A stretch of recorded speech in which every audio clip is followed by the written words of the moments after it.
અમારો વિરોધ છે એ માત્ર ને માત્ર દરબારમાં જે ઢોંગ ધતિંગ કરવામાં આવે છે તેની સામેનું છે, જે અંધશ્રદ્ધા ફેલાવવામાં આવે છે તેની સામેનું છે, જે જાદુગીરી કરવામાં આવે છે તેની સામેનું છે, જ્યાં દાકીની સાકીની પિચાસીની જે કાંઈ ધૂણવામાં આવે છે તેની સામે છે. આ સિવાય અમારો કોઈ વિરોધ નથી. અમે ચુસ્ત સનાતની છીએ અને સનાતની તરીકે અમારે જે કાંઈ કાર્ય કરવાના થતા હોય તે અમે કરી રહ્યા છીએ. ધર્મનો પ્રચાર કરવાનો બધા ધર્મને અધિકાર છે, તેનો પ્રચાર ને પ્રસાર કરવો જ જોઈએ, એના અમે સમર્થક છીએ. અમારો વિરોધ માત્ર ને માત્ર આ ઢોંગ ધતિંગ સામે છે, પરંતુ આને ડાયલ્યુટ કરીને ધર્મ સામેના વિરોધી તરીકે ચિતરી રહ્યા છે. એ માત્ર ને માત્ર આ એક જે વિરોધને ડાયલ્યુટ કરવા માટેનો જ ઉપાય છે તેમનો.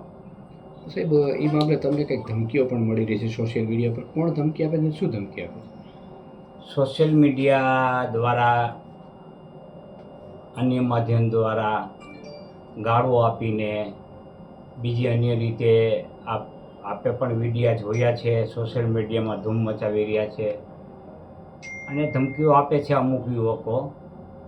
એટલે હું એ યુવકોને દોષિત ગણતો નથી, કારણ કે એ યુવકો હજી પરિપક્વ થઈ રહ્યા છે.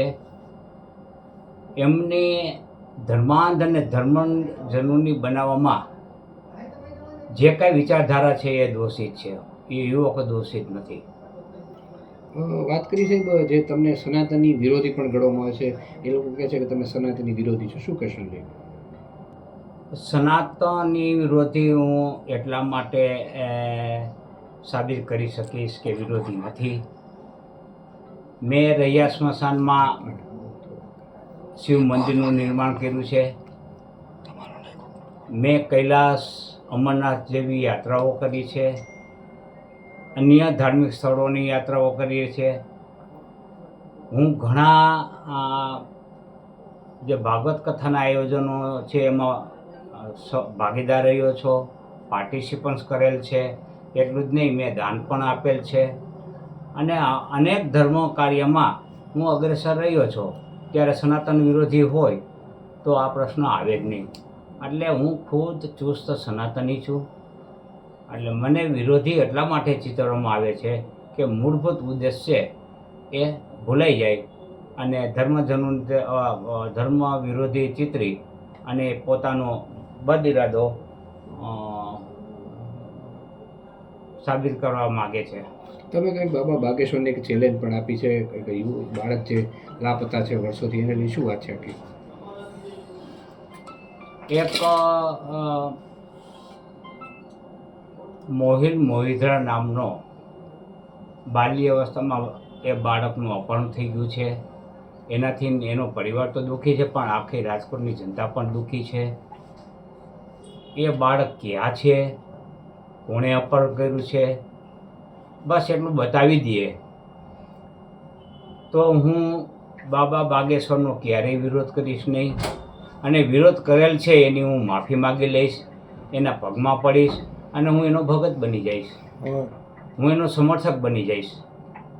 તમે બાબા બાગેશ્વરનો જ કેમ વિરોધ કરો છો? બીજા કોઈ ધર્મ છે, ઘણા ધર્મમાં આવી રીતે પાખંડને ચાલે છે, તો શું તમે બધા ધર્મોનો વિરોધ કરશો આવા ચાલતા હોય ત્યારે? મારે મારા ઘરમાંથી કચરો સાફ કરવાનો હોય. સૌ જે ધર્મના અનુયાયીઓ હોય એ પોતાના ધર્મનો કચરો સાફ કરે.